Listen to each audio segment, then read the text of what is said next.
committees for taking up my privileged speech. What actually prompted it was reports that the 2023 budget for the four-piece program was cut. And this was later on confirmed in a press statement by a fellow legislator in the upper chamber. Now, considering that for the year 2023, the GAA indicated that we actually paid grants dating back to 2017 and 2018, we wouldn't want the same mistakes to happen again. Lalo na po nandito ang ating mga four-piece beneficiary, may mga problema pong nararanasan katulad ng delayed cash grants. Nagkakaroon rin po tayo ng problema pagdating sa reassessment. So I gave the privilege speech in order for us to find out the repercussions of this budget cut. And of course, our priority here is to come up with solutions. We want to know kung magkano po ang ating payables the previous years, kung magkano rin po ang ating deficit. Because as mentioned by our chairperson, Kong Ria Vergara, the rationale for cutting the budget was the 45% utilization rate. But according to my findings, to our research, it only covered half of the 6 payment cycles. So I think it wasn't fair for us to cut the budget of the DSWD since we didn't take into account the entire calendar year. So I hope that we get a very fruitful briefing on the matter so that we can be enlightened and so that we can come up with immediate solutions for our four-piece beneficiaries. Muli, maraming salamat po, Mr. Chair, at magandang hapon sa ating lahat. Thank you very much, Congressman Jesse Abalos. Before I recognize Secretary Rex Gatchalian. Napsi, do you have something to present?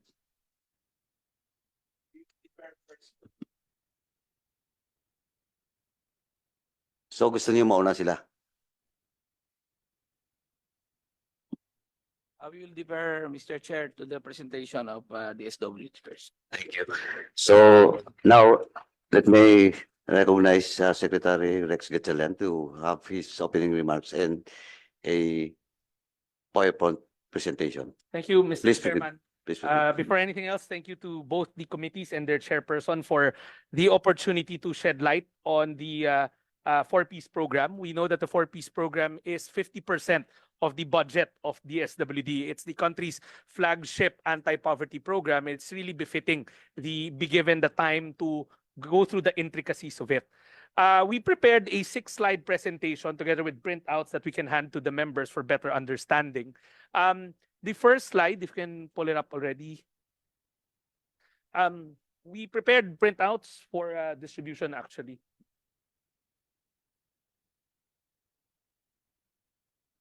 For Sec Gatchalian will proceed, let me acknowledge the presence of Congressman Sergio Daguoc, representing APIC Party List, and of course the Chairman Committee on Agriculture in the House, Chairman Verga. Thank you for coming, sir. Yeah, thank you. Please proceed. Sir, it would be better with the kind indulgence of the Chairman if we could distribute the printout kasi maliit ho yung timetable in front. We went ahead and brought 20 copies of the PowerPoint as well. Yeah, that's better. That's better. Mr. Chair. So,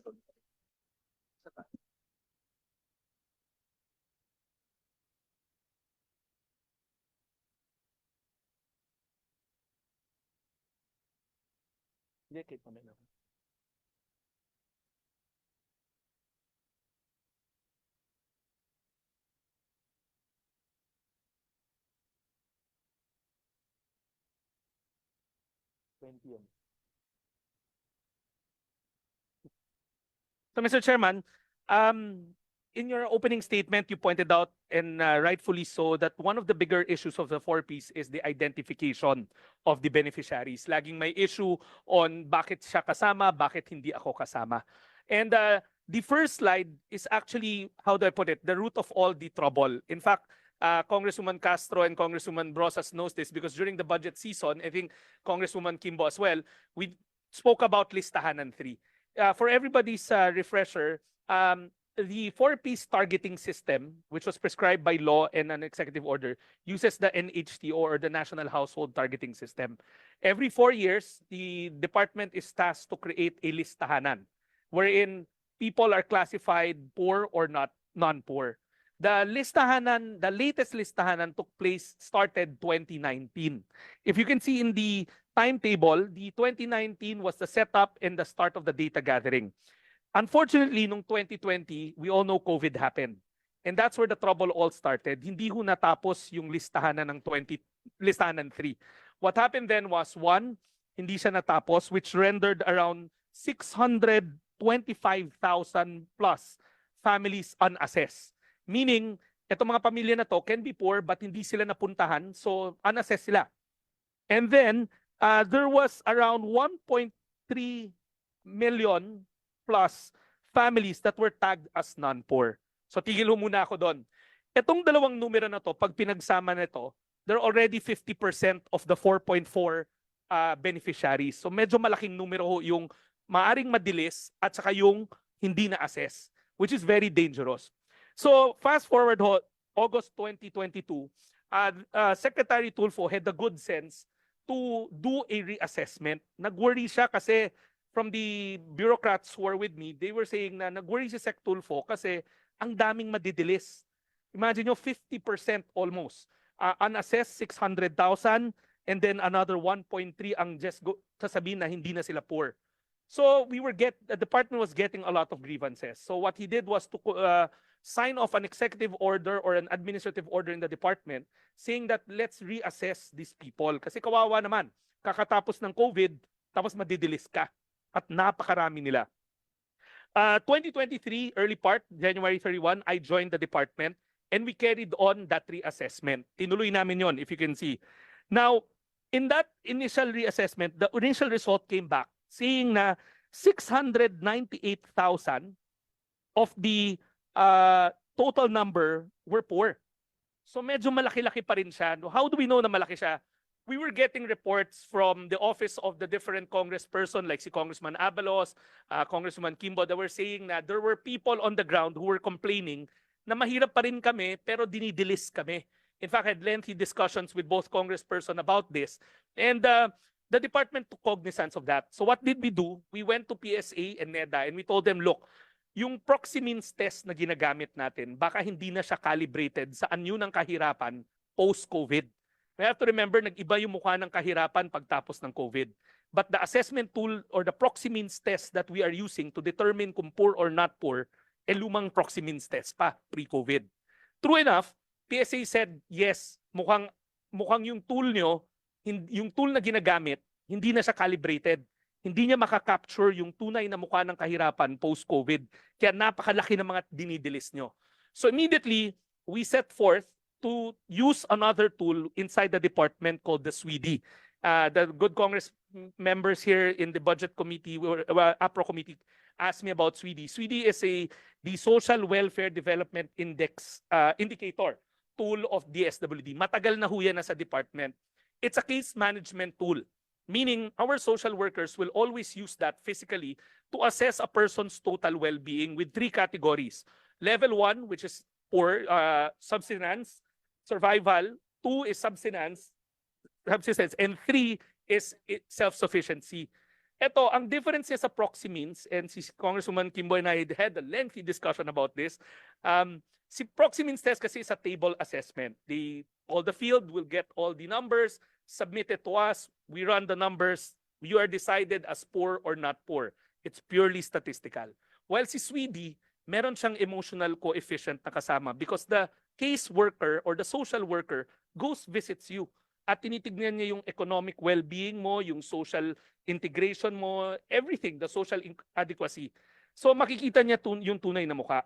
So we adopted that tool, and nung inadapt natin yung tool na yan, what happened was around 726,000 were determined na poor pa rin talaga. Huwag nyo sila alisin. So that's the new number that we retained. Now, if you look at the succeeding timetable, September 2023 onwards, meron pa kaming mga hinanap na mga new cases. Now, these cases, ang nangyari ho, if you can recall noong 2019, 2020, may mga clients who were in listahanan 1, listahanan 2, rated as poor, pero nawala sila sa listahanan 3. They just disappeared.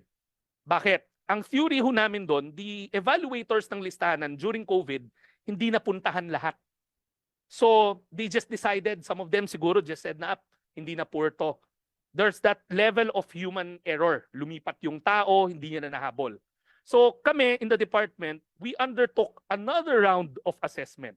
Sabi namin, we have to give a fair chance to everybody. So we painstakingly started looking for each and every one of them. Hanggang ngayon, hinahanap pa ho namin sila. Meaning, these are accounts around 600 plus, 7 plus 7. 1.4 yan, di ba? 1.4 million na nasa listahanan 1, nasa listahanan 2, pero nawala na lang sila totally sa listahanan 3. So some of them nakakatanggap ng cash grant, then all of a sudden tumigil for no particular reason, which alarmed us. And I think there were cases that Congresswoman Kimbo and Congressman Abalos told me about na just like that, they disappeared. So we tried to trace what happened to them. Apparently, they are part of those population na they just disappeared from listahanan 3. They were in listahanan 1, listahanan 2 as poor. They disappeared in listahanan 3. So what did we do? Starting September 2023 all the way till now as we speak, we are painstakingly matching them. Meaning we would get their record sa listahanan 1, listahanan 2, pupuntahan namin sa bahay, hahanapin namin kung nasaan sila. And we're now down to 491 accounts of those. We're still painstakingly going to their homes one by one to locate them para malaman talaga namin yung well-being nila. Now, what does this slide tell us? Mr. Chairman, Madam Chair, basically what the slide is telling us, one, the reason why, later on you'll see in the succeeding slide, when I came here during the budget season, mababa yung disbursement rate namin. Naglilinis kami ng listahan. We withheld the grants because we cannot be paying when the person is tagged as non-poor. So ang theory namin, linisin muna natin yung listahan ng maayos para masigurado natin na yung babayaran natin yung mga tamang tao. Now, medyo complicated, all those numbers. But bottom line, ang sinasabi nitong slide na to, your department took the effort to go through the accounts one by one to come up with a clean list. We weren't just happy na nawala lang sila, okay na. What we did was every single complaint that we would get from Congress people, from organized groups ng 4-piece beneficiaries, sineryoso namin, we would go look for them. And we're almost done. Our goal is by the first semester of 2024, itong 400,000 na unseen, ibig sabihin yung nawala lang, matatapos na ho namin yan. Now, if you go to the next slide will show you the disbursement rate namin when I came here, the obligation rate and the disbursement rate when I came here during the budget season. If I can direct your attention to the second to the last column, in July 31, during the pre-committee hearing, it was always noted na ang baba ng obligation rate namin. It's only at 30%. In July na. And rightfully so. And we explained in the pre-committee briefings that we were cleaning the list. Nililinis ho namin. But we made the assurance, and I think I made the assurance that come end of the year, we will make sure that we, one, retroactively pay those that are qualified. Two, that we will come up with a more or less clean list. And three, that we will obligate all our funds. So if you look at our December 31 obligation rate, it's at 99.18. Yung naubos ho namin, na-obligate ho namin lahat ng pera ng 4-piece program. Now, you might look at the last column, the disbursement rate, kasi that's equally as important. Yes, we did obligate, pero napunta ba sa mga account nila? If July 31, our disbursement rate was at a dismal 13%. Pero come December, it was at 73.87. You might ask, bakit ang laki ng obligation rate pero ang 70 plus yung disbursement? Because if we can recall, the pay period ng lista ng 4-piece is done every after 2 months. So meaning the pay period 5 and the pay period 6 will come in the succeeding year of 2024. So ngayon lang namin binabayaran kasi ngayon lang sila nagsasubmit ng kanilang compliance. Yung kung nagpunta ba sila ng health center, nagpunta ba sila ng FDS. Furthermore, we also had a couple of issues on the availability of cash, which DBM also helped us with. So that's the reason why my gap between the obligation rate and the disbursement rate. But I assure the good committees right now that the obligation rate, the disbursement is happening as we speak for pay period 5, We're done with it. And right now, we're processing pay period 6. So lalaki ho tong obligation, etong disbursement rate na to. Now, if we go to the slide number 3, the next slide will show you the if you can flash slide number 3, the 4-piece budget over the years. I think this is what Congressman Abalos also pointed out during his privilege speech. Now, if I can direct everybody's attention to the third to the last column, which is the increase or decrease from the net, from the expenditure submitted to Congress. If you look at year 2020, 2021, and 2022, talagang ho, meron sumobrang 7 billion nung 2020, may sumobrang unutilized nung 2021 na 7 billion also. The reason being, during sorry. If I can direct your attention pala to the second to the last column. Sorry, the second to the last column. The unutilized allotment. So if you look at the unutilized allotment, yan yung mga natira na pera sa programa. At year-end 2020, 8 billion yung natira na unobligated and undisbursed. Nung 2021, 9.8 billion. Admittedly, even nung 2022, may 8.3 na naiwan sa account. And we know na it's a bad word na may pera pero hindi ginagastos during those years. Now, the reason being, remember 2020, 2021, yung school, hindi pa ho regular yon. So the education grants weren't being paid kasi wala naman hong physical na pasok or erratic pa noong mga panahon na yon. That's one of the reasons. The second reason, we were cleaning the list as we mentioned. The secretaries prior during that time were also withholding grants because we were cleaning the list. Kaya mababa yung bilang ng beneficiaries natin during that time. But assurance was made nga that the department will keep on cleaning, which we did. That's why, pagdating ng 2022, if you look at the 2023, the year that I assumed the helm, the unutilized fund was only at around 769 million, and these are not grants, these are administrative costs.